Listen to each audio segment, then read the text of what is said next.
So I was just saying, I apologize for the people that were in my presentation yesterday at the walk. This will be similar to you content. Some of it might be a little mixed up. And what I want to do for the next 20-25 minutes is an overview of where we are in the field of planetary health education, and a little bit of where we want to go.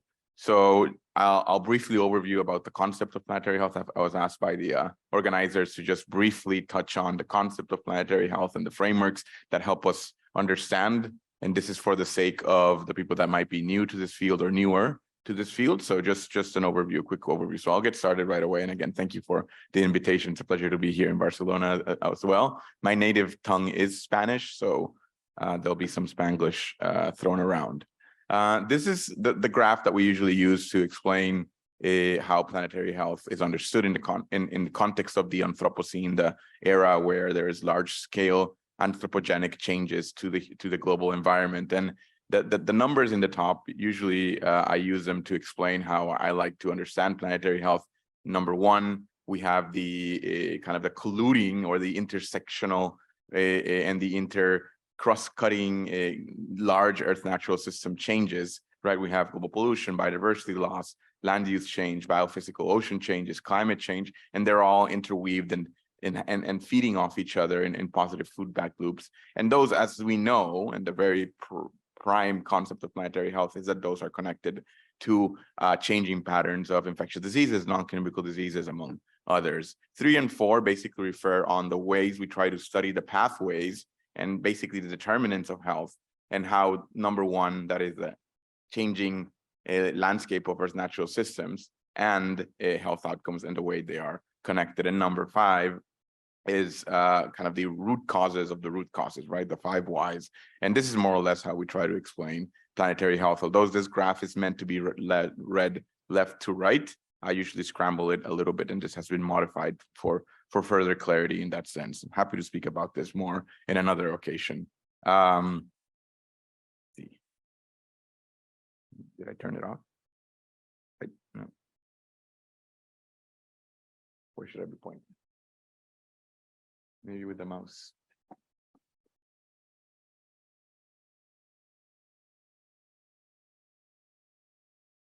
An overview of what I was saying. And when we talk about planetary health education, we're talking about these cross-cutting principles that include the Anthropocene in health, which is this interconnection between, right, the anthropogenic changes to Earth's natural systems and the way they're connected to health.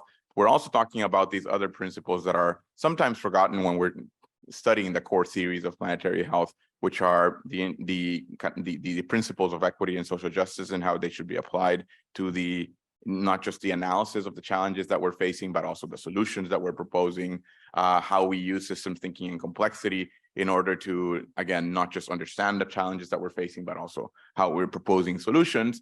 And movement building and systems change was referred to trying to create the structural changes that need to happen in the way our societies are created in order to reach what we call the great transition or the great transformation, or this new way of looking at the world. And they're all interweaved together by this idea that there's something broken in our relationship with nature, and that we need to start talking about that and fixing how we relate to that. And then the outer rings, which are a lot of the times forgotten of this framework, relates to the global local relationships that we need to have in order to make this education process more relevant to the learner, right? We need to take into consideration the changes that are happening at a global scale, but bring that to the local relevance level in order to make the education process relevant to the person who is learning. Because remember, we do have to think that the education processes need to be not just taking into context what's happening on a planetary scale,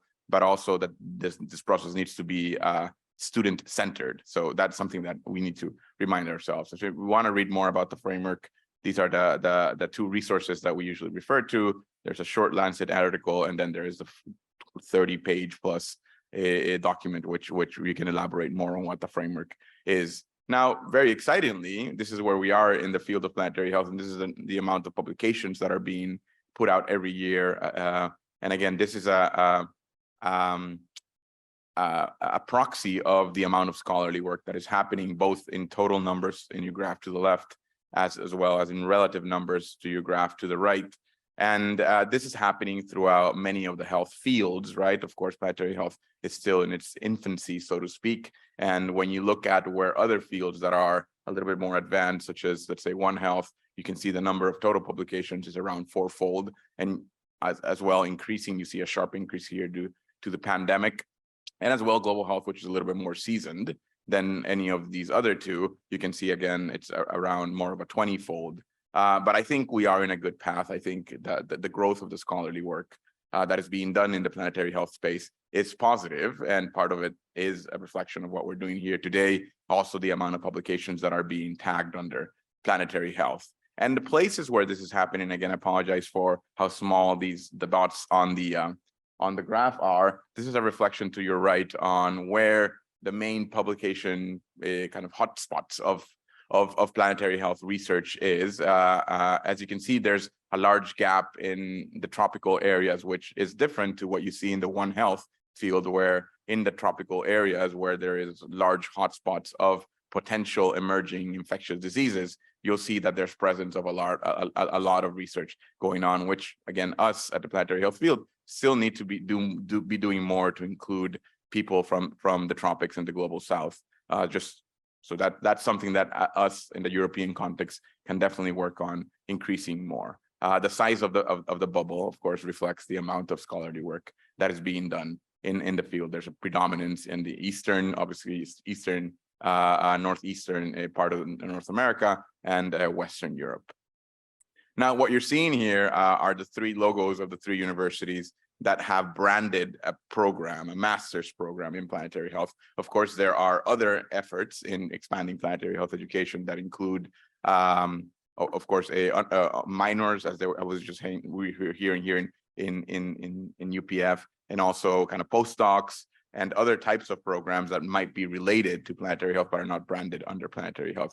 The LSHTM and University of Edinburgh Futures Institute both are launching this year masters in planetary health that will be competing now, or hopefully complementing the WALK, ISGlobal, and UPF effort to and this is part of what we're doing here. We're trying to create more collaborations. This is still an incipient and emerging field, so I would say that there's much to do, and hopefully this is these are the trailblazers that will then kind of signal to the world that more has to be done. But on other parts of the world, there's other very exciting things happening, and this was a declaration that was launched 2 or 3 weeks ago. You might have seen some action happen in the Planetary Health website and our newsletter, in which we were announcing how big this announcement was, in which the AFMC, which is the Association of Faculties of Medicine of Canada, and Lena here was one of the co-authors, and so was myself and other experts from around the world, in which the academic institutions that are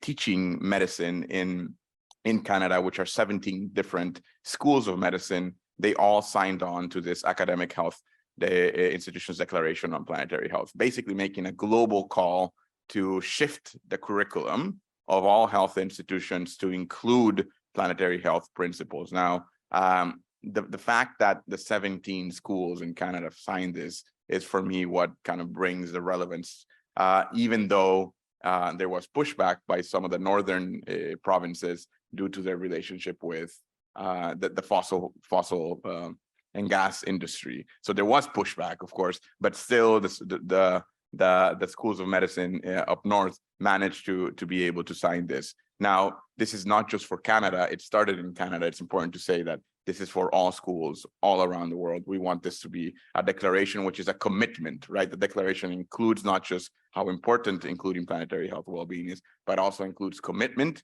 and it includes accountability mechanisms for those schools to follow through. So that's kind of a full package of actions. And as we clearly say in the declaration, and in conjunction with PHA and AFMC, Planetary Health Alliance, and the Association of Faculties of Medicine of Canada, that declaration is not the culminating point of a process, it's the starting point of the process. And this is important to understand the declaration as that. And but of course, there's still much to do when we look at where we are internationally and global. Some of the landscapes analysis that have been done In this case, this was a landscape analysis done by the Student Association, the IFMSA, right? The International Student Association, in which they scoped the different curriculums around the world, and they saw large gaps still existing. This was back in 2020. I would hope that by now some of this has improved in the inclusion of things like climate change and air pollution and health, and how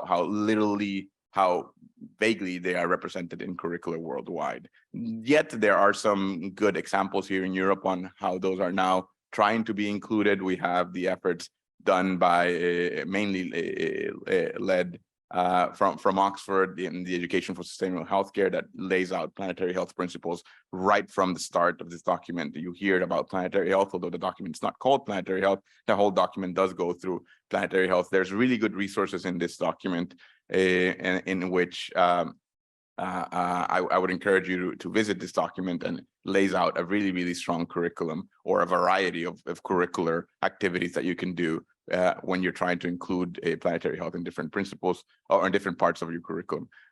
There's German efforts as well. There's efforts going on in Netherlands. There are efforts going on in Sweden. I won't get much into it. I imagine some of you are representing some of these efforts. So just to let you know that there are large efforts now happening at all levels in order to include planetary health principles in education. And part of the reason that is also bubbling in different parts of the world is due to this student-led effort, which I'm always happy to include students' efforts and highlight how this is when we think about, right, this emerging field of planetary health. It's both a play on the offer and the demand, right? And they both need to be there. I'm not willing to get too capitalist here, but that's basically what we are talking about. There needs to be enough demand, but there also needs to be enough offer. And that's a careful balance. And the demand, a lot of it is coming from the students. So the Planetary Health Report Card is a way to systematize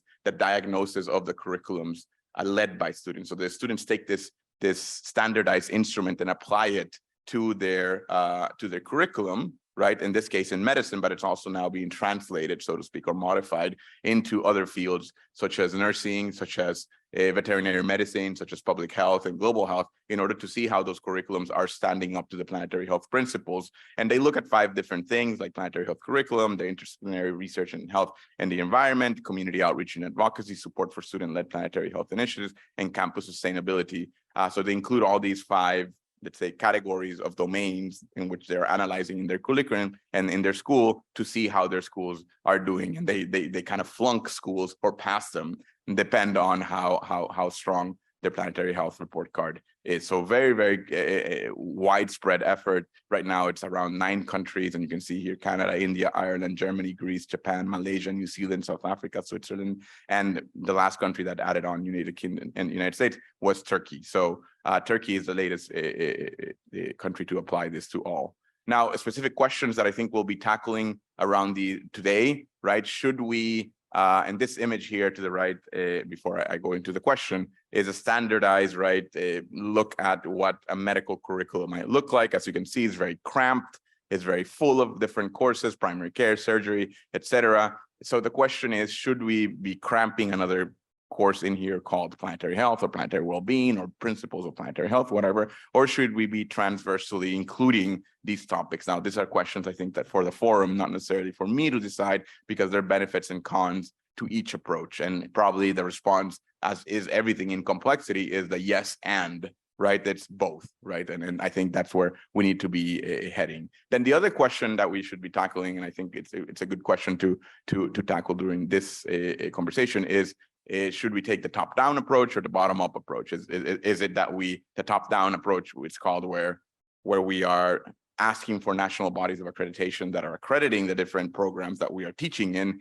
to change the curricular guidelines, to change how things are evaluated, right? And that then trickles down into all the forms of teaching. And eventually, so you say you have an accrediting body saying, hey, we need to include these principles of planetary health in the curriculum, and then all the schools trickle down? Or is it that we have trailblazers, that we have these emerging leader institutions that are saying, we're going to include this because it's important, and then all the others are saying, wait, yeah, that's important. And that might be faculty-led, institution-led, student-led or even kind of dean-led, but those are the two conversations that we need to have. And again, I suspect the yes and approach. And this is just from another paper that we wrote, that we must not forget that the point of education, right? It's not just to, and looking at this column here, what is the focus of education process, right? It's not just about the factual knowledge and the transmission of skills, right? That is an important part of education. And this is what we call the behaviorist university in our paper, which is the informative a way of looking at education. We must go from the informative to the transformative. So when we are looking at the education programs, the new education programs, we must look for the praxis university in which we're looking to teach, and the process, the focus should be on personal growth, critical analysis, and also the compassion component that is so missing a lot of the times, that value-driven conversation that is missing and you have the reference here if you want to read a little bit more. And in that same paper, we also talk about these principles on the concept of planetary stewardship and how we should transition away from the me, the hegemony, the domination, the despair, the anthropocentric, the fear, the disconnection, the hierarchical practice, the one way of knowing that sometimes is very prevalent in our education, and talk about these values about relational care, the me from the we, the hegemony from the inclusivity, the domination to the participation, the despair to the hope, the anthropocentric to the ecocentric, the university to the pluriversity, the fear to the awe, the disconnection to the reconnection, and the hierarchical practices to the communities of practices, and the one way of knowing to the ecologies of knowing. So as you can see, these are value-based conversations that we need to have in the education spaces, especially in this burgeoning field of planetary health, because a lot of the things that we're dealing with, we need to be restating our values in the form that represent the future that we want to see in our students and in the world. This is a new understanding of the praxis concept that we were putting forward. The praxis concept, of course, created by Paulo Freire. This is one where we are talking about as well, action, reaction, practice, thinking, reflection, right? But we are looking at it from the planetary health lens, in which, yes, we need the knowledge, we need the reflection, we need the compassion. And this is kind of the cycle that we want to see in the education process in planetary health. Just to say in my last slide, we are in the Planetary Health Alliance undergoing this new program called the Planetary Health Expand initiative, in which we are looking to mobilize all education communities around the world in order to expand planetary health education, how to systematize planetary health education. A lot of you have already spoken to us. As part of this initiative, we are hoping to launch our second stage of this program very soon. The first stage was a landscape analysis when we're doing interviews globally in order to understand how the trailblazers, like what is happening here at UPF, is trying to expand planetary health education. So from that first initiative, from that first stage where we are scoping what's going on globally, we've identified these 10 things that are happening, these 10 essential things that are happening around your institutions here in Europe, in South Asia, in North America, in other parts of the world. And these are kind of the magic ingredients, so to speak, in which we're seeing that planetary health is having a positive impact in education. Now, you're looking at these, and I said this yesterday, this looks quite obvious, but I think sometimes obvious things are worth stating in order to make them even more salient, right? We're talking about cross-disciplinary collaboration, which sounds easier said than done. Of course, this needs institutional support and sometimes institutional reform. This requires the way we're thinking of appointments and funding and schools, and different things need to be changed at institutional levels. I think the Center for Planetary Wellbeing here at UPF is a good example on how some of those things can be rearranged for cross-university. Initiatives, partnerships, and networks as well are super important, not just with peers, but also with people from different sectors, being flexible, right, and adapting, involving a student, giving faculty support, addressing some of the barriers. We talked about some of the barriers that happened in Canada, how those were addressed and how some of the concerns were, let's say, ameliorated. The responsiveness to the local context, the timing and the seizing opportunities is something very important as well that we've had. Sometimes there are specific moments in given 5-7 year periods where curriculum is being revised. Sometimes looking forward to those and preparing ahead is important to change curricular structures. And so make sure that wherever you are, you are looking at your programs and when they are being re-revised or recertified, or when they're going up for reaccreditation, in order to make sure that you're preparing with enough time if you want to include new forms of curricula, and how we measure success, and then that shared language that needs to be a part of the common good when we're talking about curricular reform. I'll stop there. Did I go over time?